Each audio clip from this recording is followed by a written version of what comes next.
Bien, estamos viendo Romanos y estamos viendo del capítulo 5 al capítulo 8.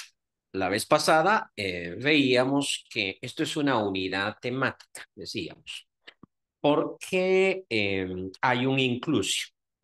¿Recuerdan que habíamos visto eso? Y que un inclusio, decíamos, es como un sándwich. Pan arriba, pan abajo y un montón de cosas en medio. A jamón, ensalada, qué sé yo, qué tomate y no sé qué otra cosa le ponen. Entonces, el capítulo 5 del 1 al 11, arranca con un tema, ¿no? Que ya la parte final del capítulo 8 vuelve a tomar. O sea, los mismos temas con diferentes palabras y frases, obviamente, aparecen en ambas secciones. Y eso significa que ellos están encerrando una unidad temática que debe ser analizada como un todo. ¿Recuerdan que eso habíamos visto? Y nos habíamos adentrado un poquito al tema de la carne. Muy bien. Ahora, cuando uno interpreta una epístola, una carta, tiene que interpretarla como un todo. O sea, es decir, los pasajes tienen que ser entendidos dentro de su propio contexto, ya, lo que está antes, lo que está después. A veces uno agarra los pasajes aislados, ¿ah? Romanos 6:23, por ejemplo, solito el pasaje y trata de analizarlo solo y resulta que cuando uno hace eso va a cometer un error interpretativo. Dice el dicho que texto sin contexto es puro pretexto. Y esto es lo que los calvinistas hacen con el capítulo 7. Capítulo 7 es bien interesante porque Pablo ahí dice que él no puede hacer el bien que quiere, sino que solamente el mal que no quiere, eso es lo que termina haciendo, ¿no? Y entonces los calvinistas hablan mucho, cuando hablo de calvinistas, hablo de la iglesia bautista y de la iglesia reformada y presbiteriana, ¿no? Serían como las tres iglesias calvinistas principales. Entonces, desde el punto de vista calvinista, el hombre es malo por naturaleza y por lo tanto incapaz de hacer el bien. Y su base para hablar de eso, pues es Romanos capítulo 7, ¿no? Pero cuando uno analiza ese capítulo en medio del contexto, el capítulo 6, el capítulo 8, uno se da cuenta que Pablo no está hablando de la posibilidad o de la imposibilidad de hacer el bien, porque en el 6 dice que nosotros estamos libres al pecado, o sea que podemos vivir sin el pecado. Arranca el 6, ¿qué pues diremos? Perseveraremos en el pecado para que la gracia abunde de ninguna manera. Entonces no se va a perseverar en el pecado. Y luego el capítulo 8 habla de la posibilidad de cumplir con la ley de Dios. Entonces debe ser interpretado de una forma diferente. Ahora, eh, a ver si me explico en cuanto a esto, ¿sí? Cuando uno estudia la Biblia, uno tiene que analizar el panorama completo, es decir, tratar de alejarse y no ver un pasaje en específico, sino todos. Entonces vamos a tratar de hacer eso con respecto a estos tres capítulos. Vamos a tratar de analizar todos los temas que van apareciendo. No sé si tuvieron tiempo de pensar un poquito en el concepto de carne y espíritu que estuvimos hablando. Vamos a un pequeño repaso al ratito. No sé si tuvieron tiempo también de leer estos capítulos. La verdad es que hace mucho tiempo yo me aprendí Romanos de memoria para recitarlo ahí como poema. Ya no tengo esa habilidad, lo que uno no practica se olvida, ¿cierto? Pero me lo aprendí así de memoria para saber todo libro de memoria, ¿no? Recitado, así en Reina Valera. En aquel tiempo no sabía griego. Entonces, una vez que uno tiene todo el texto en la cabeza, uno empieza a analizarlo de una forma diferente y empieza a encontrar las hilaciones de los capítulos. No les pido que hagan eso, obviamente no hay tiempo, uno tiene que trabajar y no tiene tiempo para estar haciendo esas cosas. Pero sí el hecho de leer, releer, releer, o sea, tratar de encontrar el hilo de la argumentación. Ahora, vamos en ese sentido, ¿sí? Aquí tengo mi Biblia, no he copiado el texto en alguna presentación, prefiero estarlos viendo, ¿sí? O sea, prefiero estarlos viendo y que me estén viendo, y para redundar más que nos estemos viendo, ¿no? Bien, decíamos que del 1 al capítulo 5 versículo 1 al 11 y capítulo 8 versículo 28 al 39 presentan el mismo tema de la confianza en quién es Dios, en el honor de Dios, decíamos, en la gloria de Dios. y que nuestra salvación está segura, dice el apóstol. O sea, ese es el punto que marca ahí, que nuestra salvación está segura. Muy bien, una vez dicho eso, que eso es un inclusio, ¿cuáles son los temas que aparecen adentro? ¿Y cómo es que nosotros le encontramos cierta hilación? Spoiler, dicen cuando uno da la conclusión al final.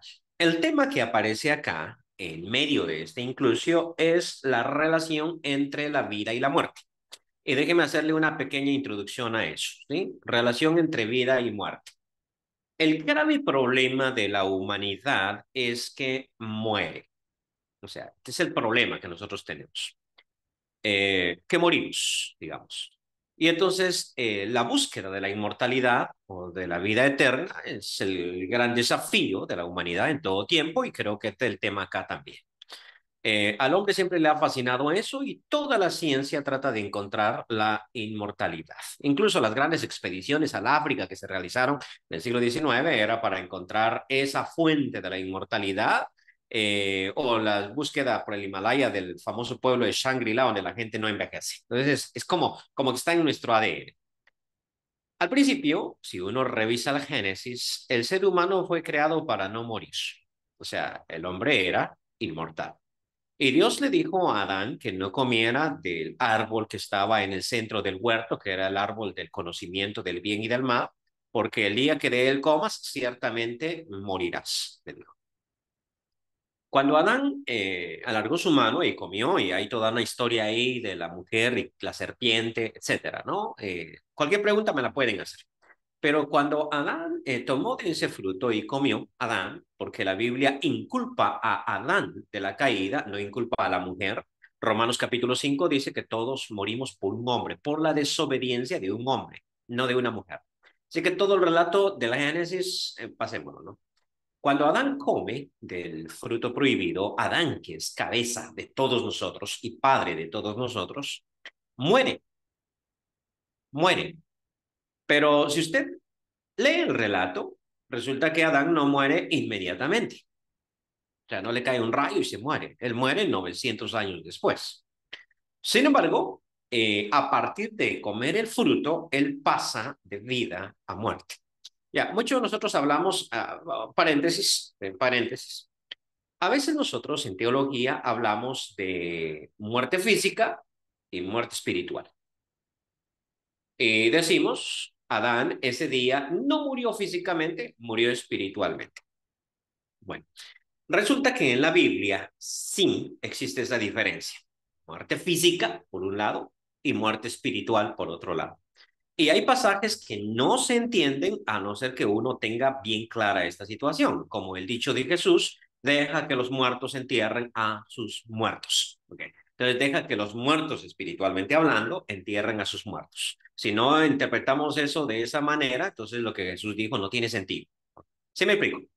Sin embargo, la muerte física y la muerte espiritual son la misma muerte. La Biblia no habla de dos muertes, habla de una muerte. Habla de una muerte segunda, de la cual podríamos detallar después, en efecto, en Apocalipsis.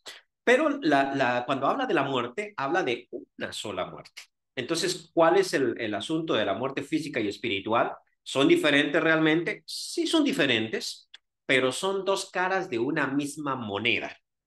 Es decir, nosotros morimos físicamente porque estamos muertos espiritualmente y volveremos y tendremos vida eterna porque tenemos vida espiritual. ¿Sí, sí me entiende? Así como Adán muere 900 años después por el pecado que cometió debido a que había muerto físicamente en aquel momento, digo, había muerto espiritualmente en aquel momento. Entonces, muerte física y muerte espiritual, vamos a manejarlo aquí en este curso como dos caras de la misma moneda. Por lo tanto, Pablo no especifica en estos pasajes si está hablando de la muerte espiritual o de la muerte física. De todas maneras, las dos muertes no son la misma, pero son dos caras de la misma moneda. ¿Sí me entienden ese concepto de que son dos caras de la misma moneda, ¿no? Entonces, la paga del pecado es la muerte, espiritual o física. Es que si tienes la muerte espiritual, vas a tener la física. Y si tienes vida espiritual, vas a tener tu vida física, y eso es lo que enseña Romanos. Entonces, tenemos ese caso de la muerte y la vida. El capítulo 5, versículo 12, al 21, que sería el resto del capítulo 5, me habla a mí del ingreso de la muerte. El punto focal de ese pasaje es la muerte. ¿Por qué nosotros morimos? Y la razón por la cual morimos, ¿cuál es? Científicamente un misterio, realmente, o sea, esto es un misterio. Lo voy a decir así desde el ángulo científico, ¿sí? Ningún ser humano es inmortal. O sea, dicho de otra manera, existe la muerte de viejo. ¿Por qué morimos? Uno piensa, pues morimos por una enfermedad, morimos, qué sé yo, un accidente, un asesinato. Eh, Científicamente hablando, sí, uno puede morir por cualquiera de esas causas, pero si yo me cuidara al máximo, comiera solo sano, no tuviese ninguna enfermedad, ningún accidente, ni ningún enemigo que me quisiera asesinar, igual muero. Ese es un misterio científico. Envejezco y muero. Y existe la muerte por viejo. O sea, dicho de otra manera, esto es lo que le pasa a la refri suya. Voy a hablar de economía un ratito, ¿sí? Antiguamente, eso es antes del 1930, los aparatos, los electrodomésticos, todos los aparatos que se hacían eran muy buenos. O sea, se hacía una refri y esa refri la heredaba la abuela a la nieta y la misma refri seguía sirviendo, ¿no? Y si ustedes tienen un aparato viejo, saben que era así. Hoy en día ya no es así. Aquí tengo una refri que estoy viendo, de hecho una nevera, refri, no sé cómo le dicen en su país, pero esa refri tiene un rotulito ahí que dice 10 años de garantía. Créanme que al año 11 se va a arruinar. ¿Por qué le pusieron 10 años de garantía? Porque le pusieron caducidad a eso. Y eso significa que no importa cómo yo cuide esa refri, pasada la garantía, se va a arruinar.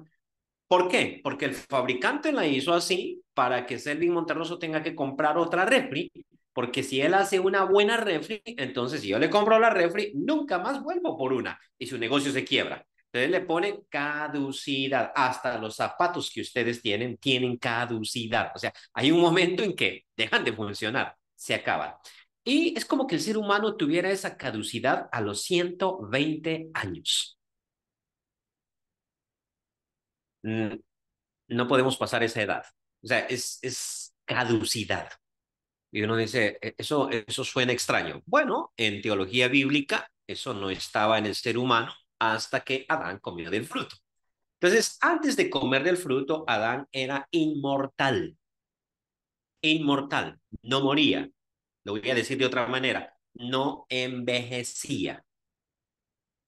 Pero a partir de que él come del fruto, peca y por lo tanto muere espiritualmente, ese mismo día empieza a morir, no es que muere, empieza a morir físicamente y esa lucha le tardó 900 años. Ahora, ¿cuándo empezamos a morir nosotros? Pues prácticamente desde el vientre de nuestra madre y toda nuestra vida, lo que nosotros llamamos vida, es una lucha incesante contra la muerte.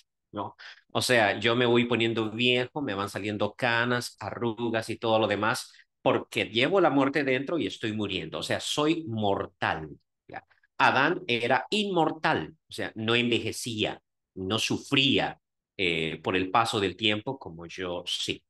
Una vez que él peca, entonces como que la muerte se le fuera integrando, como que ya la tuviera dentro y como que empieza esa pelea en contra de la muerte y en cualquier momento él puede morir. Ahora bien, el capítulo 5 entonces me dice a mí que la muerte entró al mundo, no solo al ser humano, sino a toda la creación, a través de un hombre o por el pecado de un hombre. Y el problema aquí es que Adán es cabeza de la creación y es cabeza de la humanidad y todos nosotros traemos la imagen de Adán. Aun y cuando no hayamos pecado, de la misma manera que Adán pecó, igual nosotros somos mortales. O sea, eso es lo que presenta el capítulo 5, versículo 12. Por tanto, como el pecado entró en el mundo por un hombre y por el pecado la muerte, así la muerte pasó a todos los hombres, por cuanto todos pecaron. Ok, Entonces nos volvemos mortales. ¿Vamos bien hasta el momento? El problema es que somos mortales y la muerte ingresa por el primer pecado. Y por causa del pecado, la muerte pasa a todos los hombres. No me voy a meter tanto al problema del pecado original aquí, solo quiero llevar la línea de pensamiento. Capítulo 6 me dice, ya, o el mismo 5 me dice, que hermano Raúl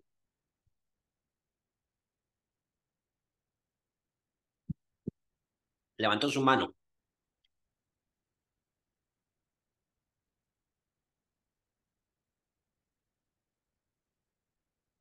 Hermano Raúl, así. Perdón, que es que no encontraba el micrófono. Oh, está bien. Este, hermano, eso que usted está diciendo, yo lo interpretaba similar, pero decía, Adán, sin el ánimo quizás de, como usted acaba de decir, No, ¿verdad? Hacernos no mucho. importa, hermano. Adán era espiritual. Y cuando decimos Adán era espiritual, probablemente su edad era de no sé cuántos cientos de años o quizás miles, no sé, ¿verdad? La Biblia no lo explica. Pero inmediatamente después de eso dice, bueno, él eh, eh, pecó, él va a morir, ¿verdad? Y entonces comienza ese conteo, esa caducidad, como ustedes lo llaman. Yo Ujú, decía espiritual. O sea, si él no hubiera pecado, nosotros seríamos espirituales todos. Por eso incluso no necesitaba vestido. Cuando él se vuelve carnal es cuando él necesita, estoy desnudo. Y entonces inmediatamente Dios le dice, inmediatamente lo asoció al pecado, ¿verdad? Había faltado él, no necesitó más explicación. Ese era mi comentario. ok, muy bien, hermano. Muy interesante la teoría. No lo comparto.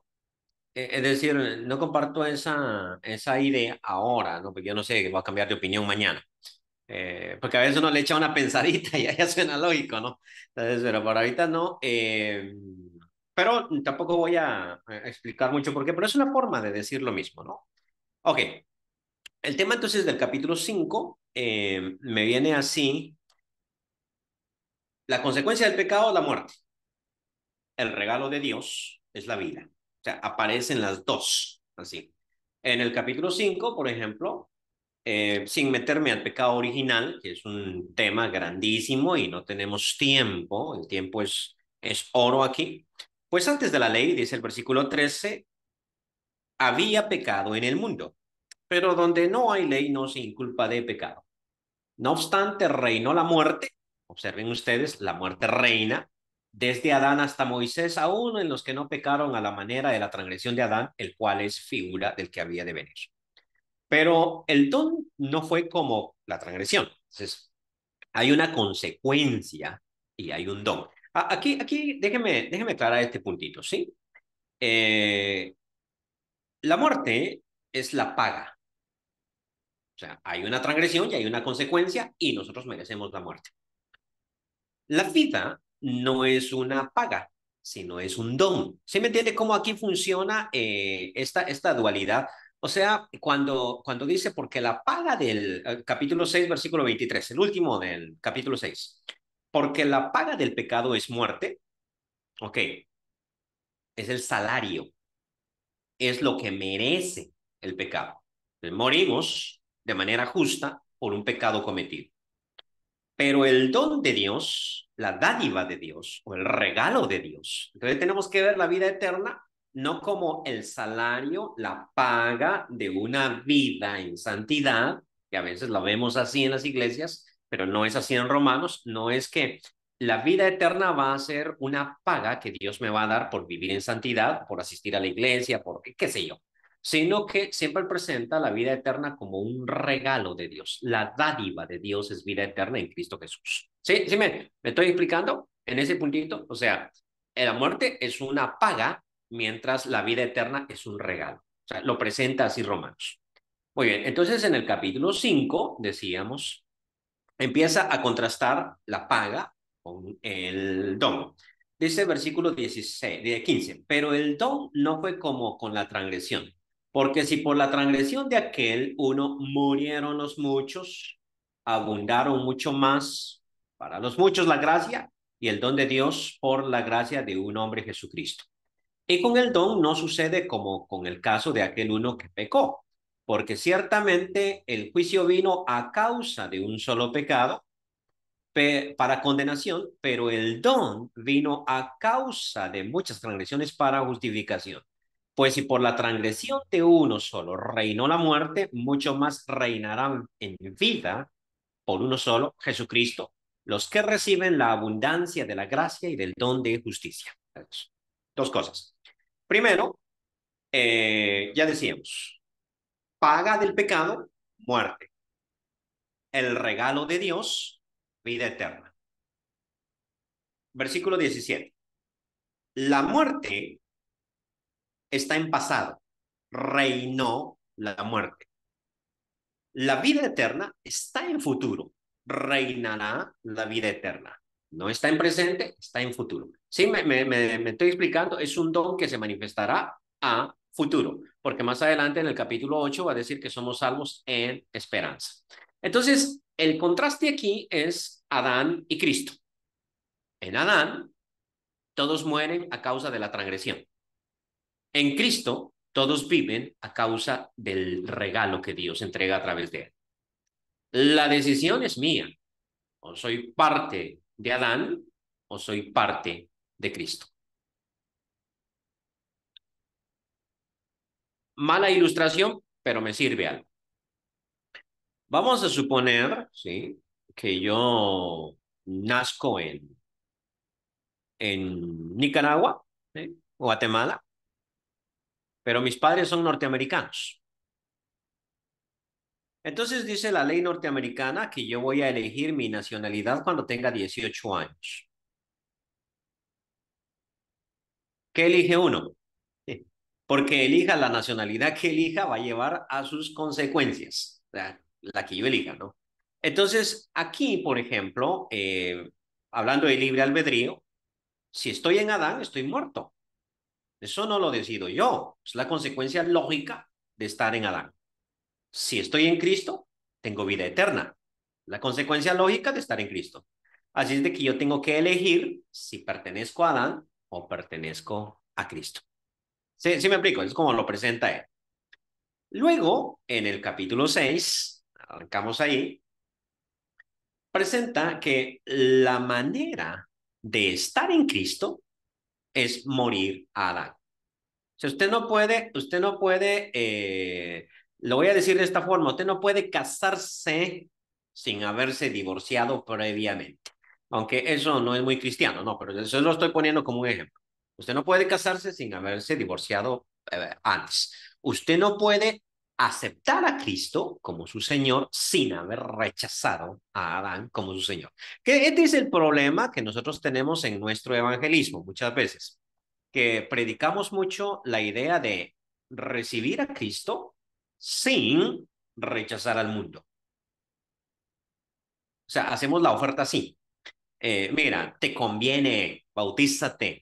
Sí, pero no le decimos a la persona que tiene que morir al mundo. O sea, no hay otra opción. O sea, solo se puede recibir a Cristo si uno previamente ha muerto al mundo, ¿no? En la iglesia antigua, me estoy refiriendo a la iglesia del año del siglo II o III en el cristianismo, esa cosa la tenían completamente clara y, claro, no estoy de acuerdo con todo lo que se hacía, pero hasta se hacía exorcismos a las personas antes de ser bautizados y se le decía, renuncia usted a Satanás, renuncia usted al mundo, renuncia usted. Y yo, ¿qué tengo que renunciar? Tienes que renunciar porque antes de nacer en Cristo tienes que haber muerto. Sí, me explico en esa transición. Solo se puede nacer en Cristo y recibir el don de la justicia si yo previamente he muerto. Por eso es que el bautismo es fundamental en todo este proceso. Ok, no se puede nacer a Cristo sin haber muerto previamente. Este es el problema con la teología protestante muchas veces, ¿no? Luego aparece en el capítulo 6. ¿Qué pues diremos? ¿Perseveraremos en el pecado para que la gracia abunde? De ninguna manera, contesta Pablo.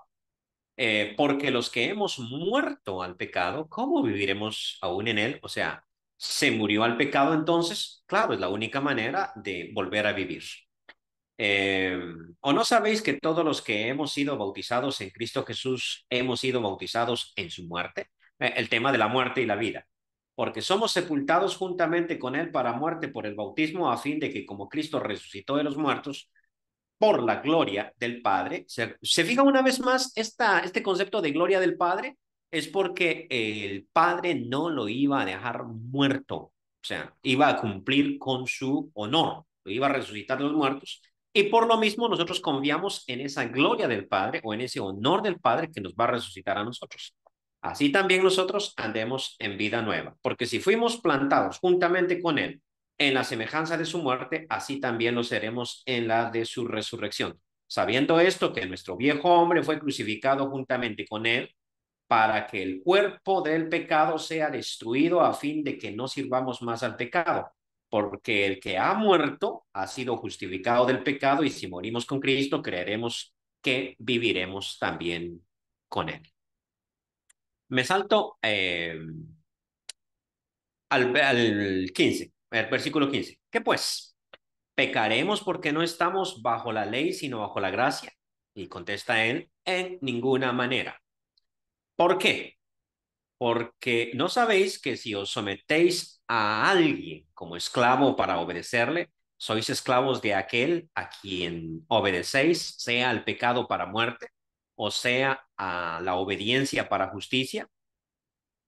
Pero gracias a Dios que aunque erais esclavos del pecado, en tiempo pasado, cuando yo pertenecía al linaje de Adán, habéis obedecido de corazón a aquella forma de doctrina a la cual fuiste entregados y libertados del pecado, viniste a ser siervos de la justicia.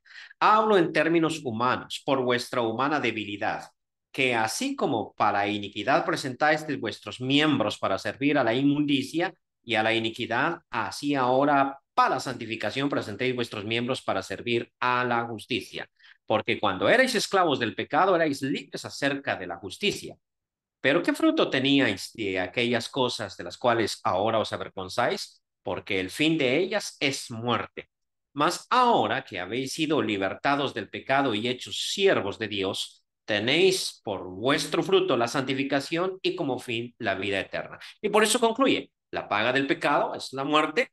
Por eso Adán murió porque pecó y todos los que llevan la imagen de Adán mueren porque pecan, más, ahora sí, la dádiva, el regalo, no el salario de estar en Cristo es la vida eterna. Se concluye en el capítulo 6 entonces, y esto es importantísimo entenderlo antes de llegar al 7, se concluye que el cristiano no puede, de acuerdo al cuestionario que ustedes contestaron hace un par de semanas, no puede vivir en el pecado. No se puede. Sí, hermano, pero todos pecan. Bueno, vamos a hablar de eso más ratito. Ok. El capítulo 7 me va a decir a mí y me va a arrancar haciendo una ilustración del matrimonio. A veces el tema matrimonial es un tema al que yo le rehuyo mucho. Sí, le rehuyo mucho. ¿No? Muchas preguntas me hacen sobre el matrimonio. Y yo siempre esquivo ese tema mucho. Aunque conozco mucho, podría decir mucho, no quiero, no quiero meterme en ese asunto. Aquí en el capítulo 7, versículo 1 al 6, no habla del matrimonio. Permítame decirlo, no habla del matrimonio. No está Pablo regulando el matrimonio como muchos piensan. Lo que está haciendo es sacando del matrimonio una ilustración para el punto teológico que va a hacer. Una ilustración. Lo está tomando como ilustración. Y aquí no va a citar la ley de Dios, sino va a citar el derecho romano. Dice, ¿acaso ignoráis, hermanos? Hablo con los que conocen la ley, no es la ley de Dios, es la ley de Roma, que la ley se enseñorea del hombre entre tanto que éste vive, porque la mujer casada está sujeta por la ley al marido mientras éste vive. Pero si el marido muere, ella queda libre de la ley del marido. Ok. ¿Por qué digo que esto es derecho romano y esto no es la ley de Dios? En la ley del Antiguo Testamento, la mujer estaba atada al marido mientras éste vivía y después que éste moría. Nunca se liberaba de la ley del marido. Vayámonos un poquito allá al Génesis. Me estoy metiendo a un tema que no me toca y ya solo me quedan 30 minutos. Me estoy metiendo a un tema. Pero lo hago porque me acaban de ver así como raro. ¿Qué está diciendo? Entonces, en la ley del Antiguo Testamento, no nos vamos al Génesis, en la ley del Antiguo Testamento, una mujer se casaba con un hombre. ¿Se acuerdan de esta ley del levirato? Si el hombre moría sin haber engendrado hijos, ella tenía que casarse con su hermano. ¿Se acuerdan de esa ley? Ella no quedaba libre, quedaba sujeta a la familia del marido. Y en el Génesis 37 hay un buen ejemplo. Resulta que Judá casa a la muchacha que se llama Tamar con su hijo, que se llamaba El Señor lo mata por malo y entonces lo casa con Onán. Digo, y el Señor vuelve y mata a Onán porque también era perverso. Y entonces él le dijo, vete a la casa de tu padre. Y cuando esta mujer se encuentra que está embarazada, entonces, ¿quién la juzga? La juzga Judá, porque ella está atada ¿cómo se llama este? A la familia de su marido por ley. ¿No? Entonces, Judá la juzga y dice, sáquenla y quémenla. ¿Recuerdan de este relato? Muy bien, entonces, en el derecho romano no. En el derecho romano, una vez que muere el marido, la mujer queda libre. Entonces, está citando derecho romano, pero no está citando derecho romano para dar su aprobación, por eso digo, no está hablando del matrimonio, sino para poner un ejemplo. Dice, así que si en la vida del marido se uniere a otro varón, será llamada adúltera, pero si el marido muriere, es libre de esa ley de tal manera que si se uniere a otro hombre, no será adúltera. Eso es en el derecho romano. Así también vosotros, hermanos míos, habéis muerto a la ley mediante el cuerpo de Cristo para que seáis de otro, de aquel que resucitó de los muertos, a fin de que llevemos fruto para Dios. Versículo 5 es la tesis del capítulo 7. Porque mientras estábamos en la carne, tiempo pasado, quiero marcar los tiempos de aquí. Mientras estábamos en la carne, Pablo ya no está en la carne. Estábamos en la carne, las pasiones pecaminosas que eran por la ley obraban en nuestros miembros, llevando fruto para muerte. Versículo 6, que es la tesis del capítulo 8, pero ahora estamos libres de la ley por haber muerto para aquella en que estábamos sujetos, de modo que sirvamos bajo el régimen nuevo del espíritu y no bajo el régimen viejo de la letra. Y en el capítulo 7, entonces, expone qué es lo que pasa cuando uno vive bajo el régimen de la carne.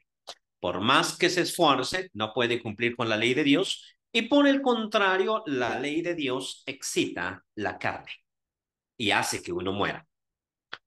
Esto es parte de la naturaleza misma eh, del ser humano. Algunas veces hice esto con mis sobrinos cuando eran niños. Voy a confesar mi pecado. A veces los encontraba jugando fútbol, niños felices jugando fútbol, divirtiéndose y alegrándose. Entonces llegaba yo y decía, ¿saben qué? Voy a invitar a las Coca-Colas, ¿no? Al equipo que gane, al que pierda no. Y automáticamente cambiaba la diversión por guerra y pelea y todo lo demás y se malmataban por ganar y entonces se arruinaba toda la diversión. Eso es lo que significa carne. A ver, carne soy yo. Carne es mi ego. Soy yo. Si ustedes recapacitan en esto, se van a dar cuenta que todas las peleas en la iglesia y fuera de la iglesia se dan debido al orgullo, a que mi dignidad es traspasada y a que a mí se me ha faltado al respeto.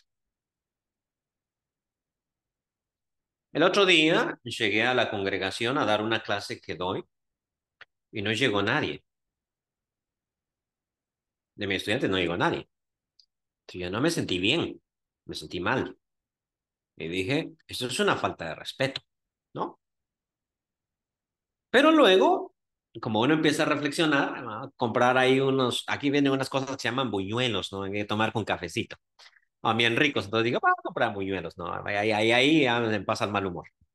Y sentadito ahí, pues me empiezo a dar cuenta que y uno reflexiona sobre sí mismo. Yo estaba enojado, pero yo no estaba enojado porque le habían faltado el respeto a Dios.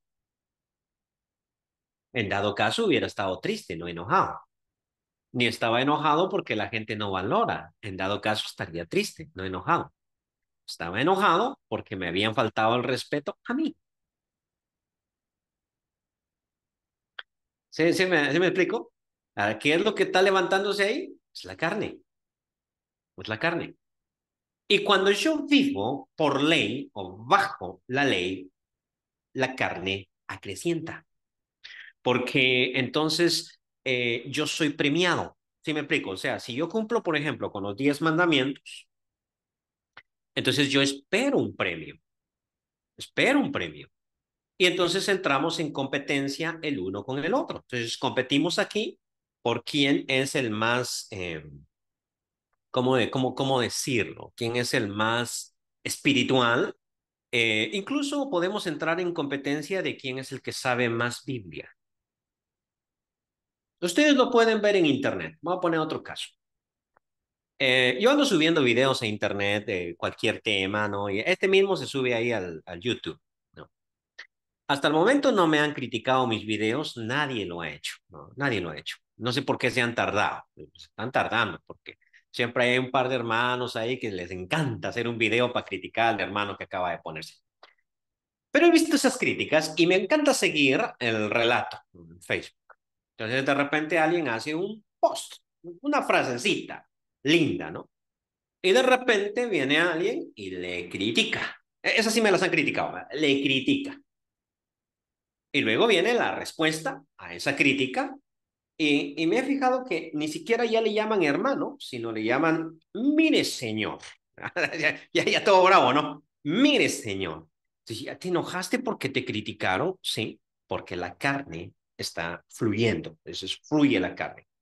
En vez de dialogar y pensar, hey, si es cierto, me equivoqué, perdón, se cometió un error. Y decir, gracias hermano por la corrección. Sí, vamos a tomar en cuenta eso. Ese hombre tiene su carne al límite bajo. ¿Ya? Entonces, esto es lo que Pablo dice. La ley es buena. La ley no es pecado, es santa. Dios la dio. El problema no está en la ley. Capítulo 7, versículo 14. Porque sabemos que la ley es espiritual. El problema no está en la ley. El problema está en mí, que yo soy carnal, vendido al pecado. Y que entonces lo que es bueno va a producir en mí toda especie de mal. Sí, me estoy explicando en cuanto a este concepto. O sea, esto es como los nutricionistas que le dicen a uno tome aceite de coco, pero no vaya a tomar una cucharada porque eso le va a desatar un mal del estómago terrible, ¿no? Que vaya a parar en el baño toda la noche. No haga eso. ¿Por qué va a hacer eso? Por la cantidad de parásitos que usted tiene. Porque si estuviera sano no le haría nada.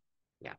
Entonces, ese es el mismo concepto. O sea, la ley es buena, pero como yo soy carnal, ambas no se llevan. Entonces, no puedo cumplir con la ley porque estoy haciéndolo según la carne.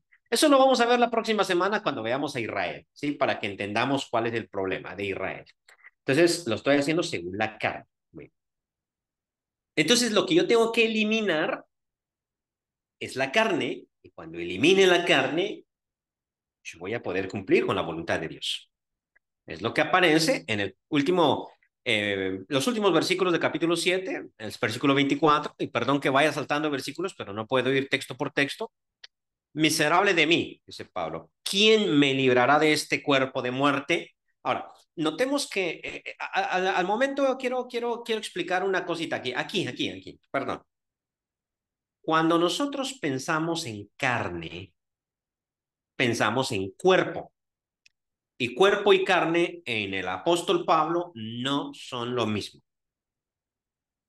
En Juan, sí. Este es el problema con los conceptos. ¿Qué es carne? Si usted está estudiando Pablo, es una cosa. Si usted está estudiando Juan, es otra cosa. En Juan, la carne no es mala ni es pecaminosa. Y aquel verbo, Juan 1:14, fue hecho carne. Jesús no tenía pecado. ¿Me entiende cómo va? Carne es, para él, significa estado humano, ¿ya? Para Juan. Pero para Pablo, la carne no es el cuerpo. La carne es otra cosa, es el yo, el ego. Güey. Y entonces no puedo pensar en mi físico como carne. Entonces cuando en el versículo 24 él dice, miserable de mí, ¿quién me librará de este cuerpo de muerte? Él no está pensando en quién me librará de la carne, sino quién me librará de este cuerpo que es mortal. Porque recuerda que ese es el problema que teníamos desde el capítulo 5, que en Adán todos morimos. En el capítulo 6, que la paga del pecado es la muerte. Entonces, si yo no puedo, ese es el capítulo 7, la idea es, yo no puedo cumplir la ley. Y aunque la ley es buena, no me puede salvar porque yo soy carnal. Entonces, entre más me esfuerzo por cumplir la ley, peor lo hago.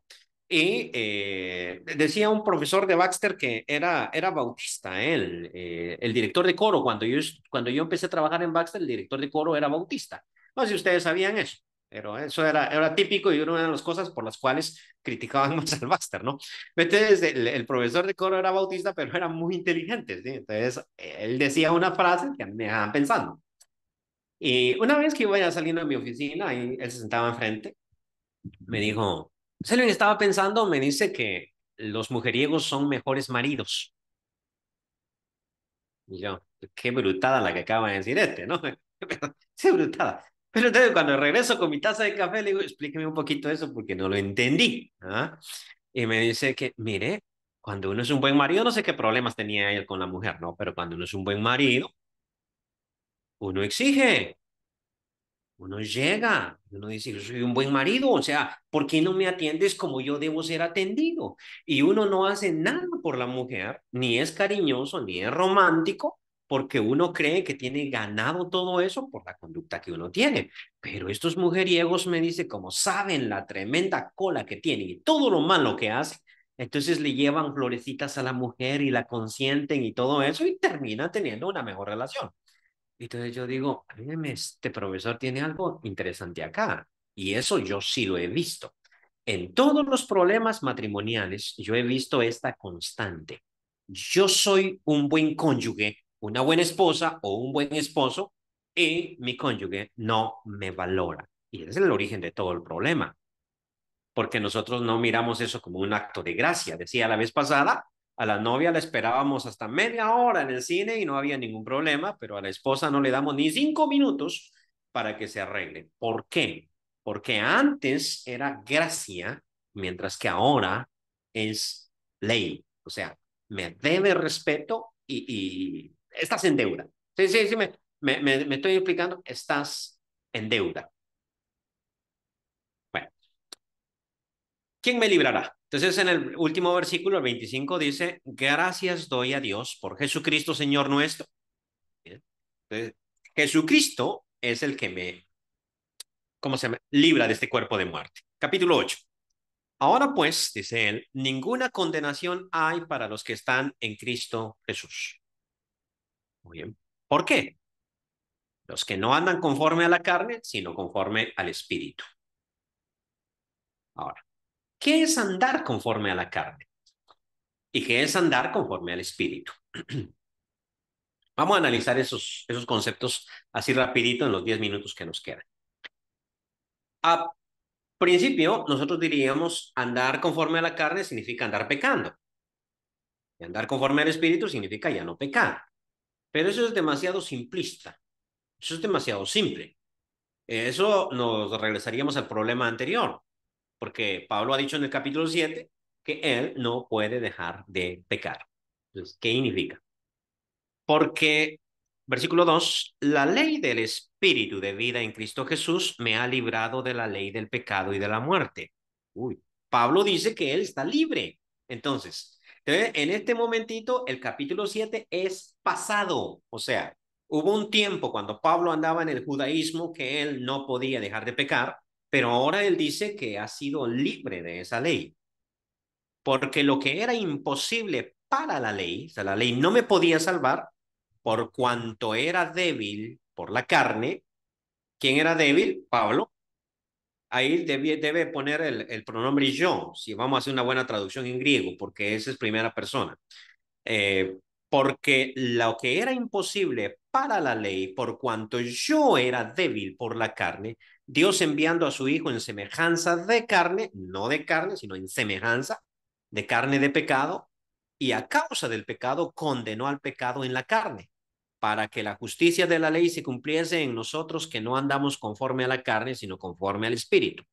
Porque los que son de la carne piensan en las cosas de la carne, pero los que son del Espíritu, en las cosas del Espíritu. A ver, necesito más tiempo para desarrollar este concepto, pero todo el problema está aquí, en la mente. O en términos bíblicos, todo el problema está en el corazón. En la cosmovisión bíblica uno piensa con el corazón. ¿Sí? Ante toda cosa guardada, dice el proverbio, guarda, oh hijo mío, tu corazón, es tu mente, porque de él emana la vida. ¿Podría argumentar eso que acabo de decir? No tengo tiempo. Pasemos a la siguiente. ¿Qué dijo Jesús? Donde esté tu tesoro, allí estará también tu corazón. ¿De qué nos ocupamos nosotros? ¿De la carne o del espíritu? ¿Y qué cosas pensamos? ¿Las de la carne o las del espíritu? ¿Y cuáles son las cosas de la carne? Pues sobresalir, siempre sobresalir. Yo tengo un par de títulos ahí, no les voy a contar. Siempre que me presentan, me preguntan cuáles son sus títulos, ¿no?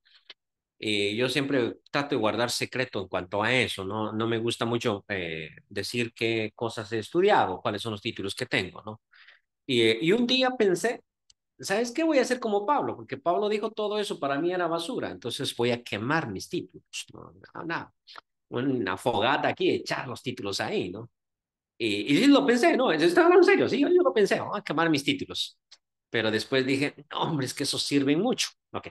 Entonces, todos los títulos obtenidos míos, voy a sacar un poquito el eslogan, ¿no?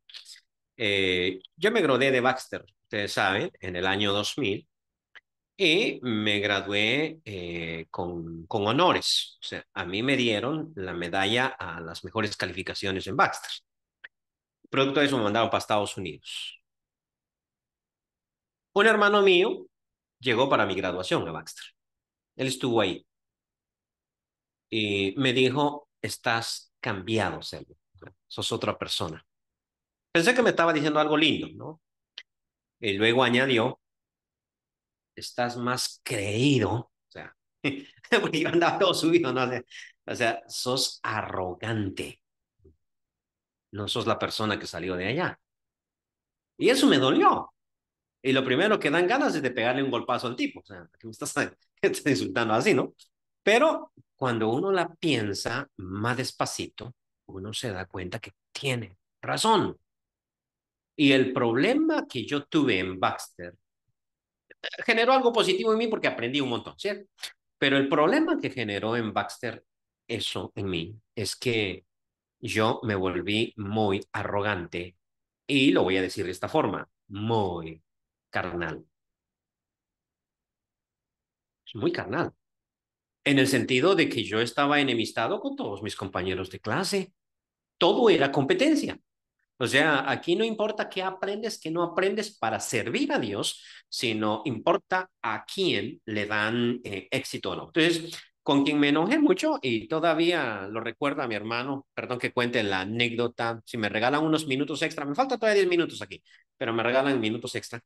En una ocasión con el hermano Luis García, que ustedes conocen, él me daba clases en Baxter, dijo, van a hacer el examen en grupo. Bueno, listo. Y nos puso a cuatro. Entonces, ustedes cuatro forman un grupo. Ahí conmigo estaba un hermano que se llama Daniel Perdomo, él es de Copán. Todavía él recuerda, cuando me mira, siempre recuerda esta anécdota, ¿no? Entonces resulta que dijo él, pues ustedes estudien y van a contestar el examen en grupo. Bueno, me metí a mi cuarto, estudié como siempre, ¿listo? El examen era sobre la epístola de Santiago y luego el hermano pues nos hizo un examen oral. Entonces dijo, bueno, vamos a ver, Selvin, conteste esta pregunta. Y yo contesté, ya había estudiado muy bien. Y luego dice, Daniel, conteste. Y Daniel, pues no contestó. Falló la pregunta. Y entonces yo iba a contestar y me dijo, no, no, no, no, no, no, yo le estoy preguntando a Daniel, le estoy preguntando a usted. Le preguntó a Daniel. Daniel falló. Y así pasó con el resto del grupo.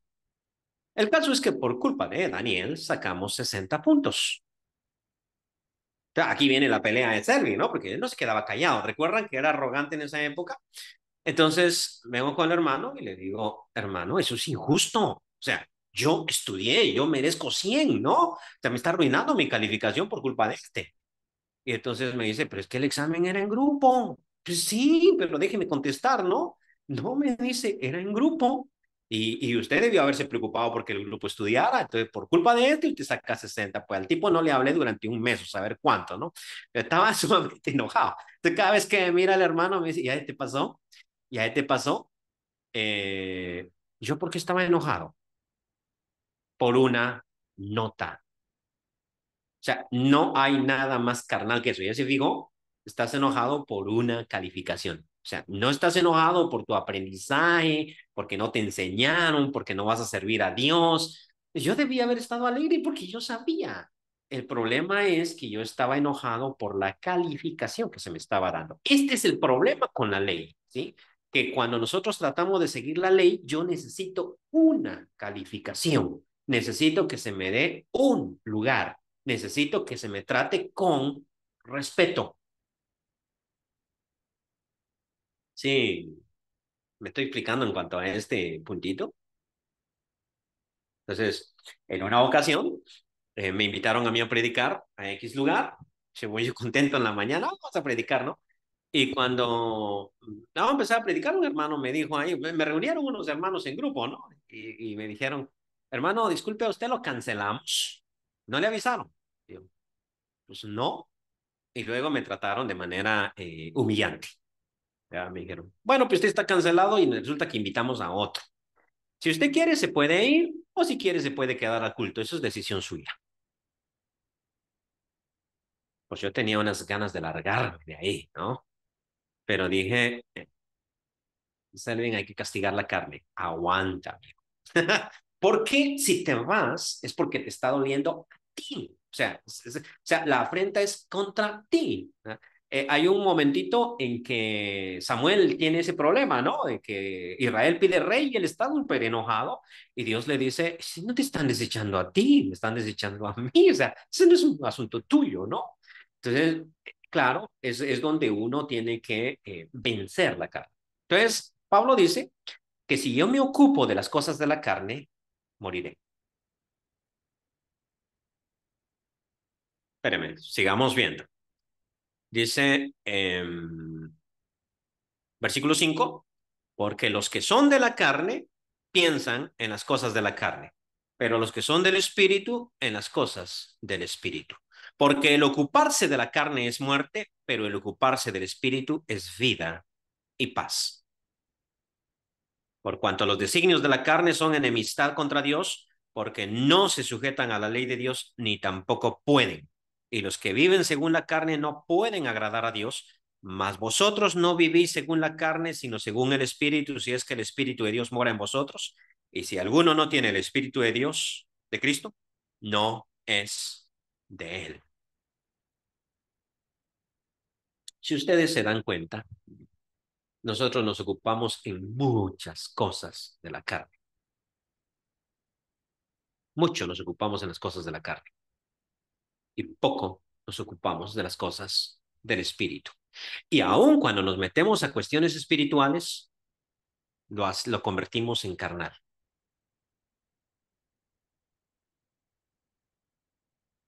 ¿Sí, me explico en cuanto a esto? Yo no sé si ustedes sabían o no, pero el título de licenciado en teología que da Baxter eh, no es válido para el Consejo de Educación Superior de Honduras. Cuando yo le dije eso a los estudiantes, dos estudiantes renunciaron y se fueron. Ah, esto no es válido, entonces me voy. Pero esto es ministerial, ¿no? O sea, ellos buscaban otra cosa. Y una vez había una convención ahí de baxterianos y yo mencioné eso. El título que nosotros nos dan no vale. Y entonces alguien me dijo, eso sí duele. Duele porque te tocaron la carne. O sea, eso es cuando usted le echa sal, cuando usted unta alcohol en la llaga, pues, arde por la llaga, puso el dedo en la llaga, pero si usted no tiene carne, eso no duele en lo más mínimo. O sea, ¿cuál es el problema? O sea, sí, sí, ya lo sabemos. O sea, cuénteme algo que no sepa. Sí, me estoy explicando en cuanto a este asunto. Entonces, lo que pasa es que muchas de las cosas que hacemos, lo que hacen es estimular la carne. O sea, estimulan la carne. Incluso algunos han dicho que las iglesias sin ancianos funcionan mejor que las iglesias con ancianos, lo cual es terriblemente equivocado. El problema es que cuando a alguien lo nombran como anciano de la iglesia, le tocaron su carne, le excitaron su carne y ahora ustedes me respetan porque yo soy anciano.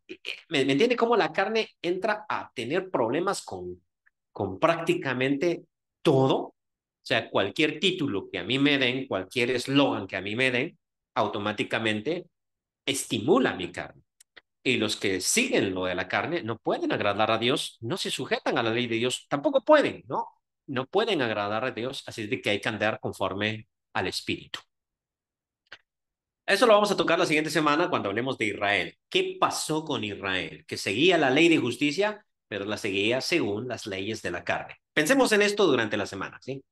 Y déjame terminar, les dije que me regalaran unos minutitos. Perdonen tomar su tiempo, ¿no? Capítulo 8 vuelve al tema de la vida. Versículo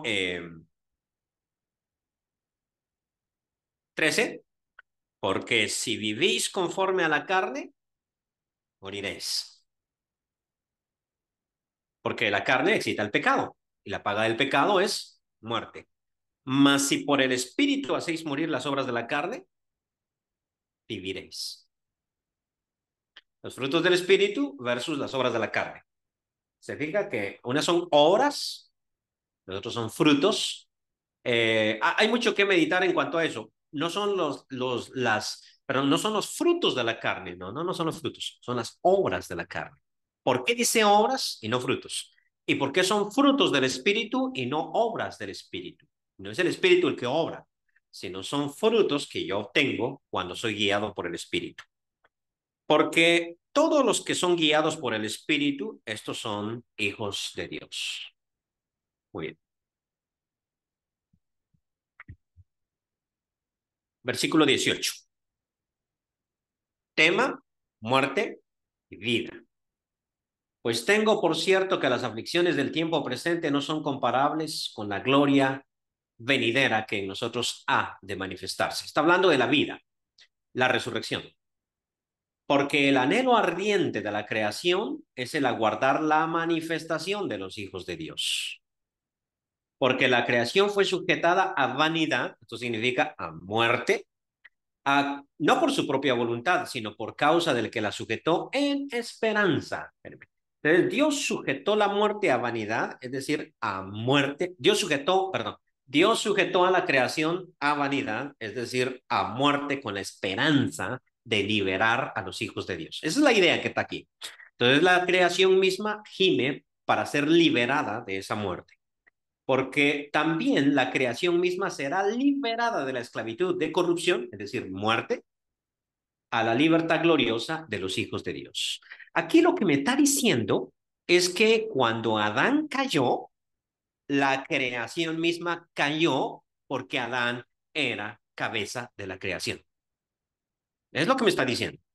y que cuando los hijos de Dios sean liberados de esa muerte que tenemos dentro a causa de Adán, futuro, la creación misma será liberada de eso. Eso es lo que me está diciendo. ¿Se fijan en el concepto? Ok. Porque también la creación misma será liberada, versículo 21, de la esclavitud de corrupción a la libertad de los hijos gloriosa de los hijos de Dios. Porque sabemos que toda la creación gime a una y a una está con dolores de parto hasta ahora. Y no solo ella, sino también nosotros mismos que tenemos las primicias del Espíritu, nosotros también gemimos dentro de nosotros mismos esperando la adopción, la redención de nuestro cuerpo. Entonces nosotros fuimos salvos espiritualmente, pero no hemos sido salvos físicamente. Entonces estamos esperando la redención de nuestro cuerpo. ¿Quién me librará de este cuerpo de muerte? Jesús me librará de este cuerpo de muerte en su venida. O sea, me va a hacer inmortal. Versículo 24, porque en esperanza fuimos salvos, pero la esperanza que se ve no es esperanza porque lo que se ve, ¿a qué esperar? O sea, es algo que no vemos, pero si esperamos lo que no vemos, con paciencia lo aguardaremos. Y de igual manera el Espíritu nos ayuda en nuestra debilidad porque, pues, ¿qué hemos de pedir como conviene? No lo sabemos, pero el Espíritu mismo intercede por nosotros con gemidos indecibles. Permítame explicarle esto y ya termino. ¿Cómo es eso que el espíritu gime que intercede con gemidos indecibles? A veces nosotros creemos que eso sucede en toda oración. Es decir, que yo no sé lo que debo pedir y el espíritu compone mi oración y es como un secretario que pone bien los adjetivos, los sustantivos, lo presenta ante Dios. Pero esa no es la interpretación correcta de ese pasaje. En el pentecostalismo se dice que esos son hablar en lenguas, que el Espíritu intercede con gemidos indecibles, ¿no? Porque nosotros no sabemos qué pedir, entonces cuando yo no sé qué pedir, empiezo a hablar en lenguas. Pero tampoco es la interpretación correcta. Lo que está diciendo es sencillamente que si yo, por ejemplo, me preocupo por las cosas de la carne, ¿y qué son las cosas de la carne? Los títulos que debo tener, el empleo que he de tener, la cantidad de salario que he de devengar, las casas que debo tener, los carros que debo tener, toda la fortuna que debo tener, son las cosas de la carne. Y si pienso en estas cosas, dice la escritura, moriréis. Triste, ¿no? Pero así lo dice. Pero si me ocupo de las cosas del espíritu, si pienso en las cosas del espíritu, que tiene que ver con mi futuro glorioso. ¿Cuántas veces pienso en la casa de 2 pisos que me voy a hacer a la orilla de la playa aquí? Que vivo cerca de la playa. No tengo ni el terreno ni la casa. Pero ¿cuántas veces al día pienso en eso? ¿Y cuántas veces al día pienso en cuando Cristo venga? Parece que me ocupo más de la carne que del espíritu. La creación, no es el espíritu el que gime, son tres los que gimen. La creación gime a una, o sea, está anhelando ese día de la liberación, es lo que dice. Nosotros que tenemos las arras del Espíritu también gemimos, dice Pablo, pero a veces no pedimos lo que conviene y cuando eso no sucede, el Espíritu gime con gemidos, o sea, intercede con gemidos indecibles. ¿Ya se ha fijado usted que en Apocalipsis termina diciendo, el Espíritu dice, ven? Y la iglesia o la novia dice, ven. ¿Cuál es la oración que el Espíritu hace según Apocalipsis? Es, ven, Señor, libera a este pueblo. ¿Y cuál es la oración que la iglesia debería de hacer? Es, ven, Señor. La iglesia antigua terminaba sus reuniones con la frase Maranata, que significa el Señor viene. O ven, Señor. En arameo da lo mismo, ¿no? Como deseo o como expresión. Ven, Señor. Es lo que la creación dice. Es lo que nosotros que tenemos el Espíritu debemos de decir. Y cuando nosotros no lo decimos, el Espíritu lo dice. Intercede con gemidos indecibles. Ven, Señor. sea, esa es la idea de la liberación. Entonces, lo que presenta aquí el capítulo, aquí atención a esta diferencia. En Romanos, una cosa es ser justificado y otra cosa es ser salvo o redimido, la redención de nuestro cuerpo. Cuando Cristo murió en la cruz y por fe nosotros nos apropiamos de esa justicia, entonces somos justificados, declarados justos ante Dios. Pero nuestra salvación no se ha concretado. Hemos sido salvos en esperanza. O sea, existe algo futuro, lo que está presentando. Y eso futuro debería de ser anhelado todo el tiempo. Contraste entre carne y espíritu. Eso lo vamos a continuar diciendo en el capítulo, ahora sí, les voy a dejar un cuestionario que tiene que ver con el capítulo 9, 10 y 11 con respecto al rol de Israel en la historia y el rol de Israel con respecto a la iglesia, más que todo con respecto al asunto espiritual. ¿Por qué falló Israel? ¿Por qué falló Israel? Porque eso nos sirve de lección a nosotros en la iglesia. Si Israel falló, nosotros podemos fallar. Entonces tenemos que saber por qué falló Israel para no cometer el mismo error. Y tiene que ver con lo mismo, carne y espíritu.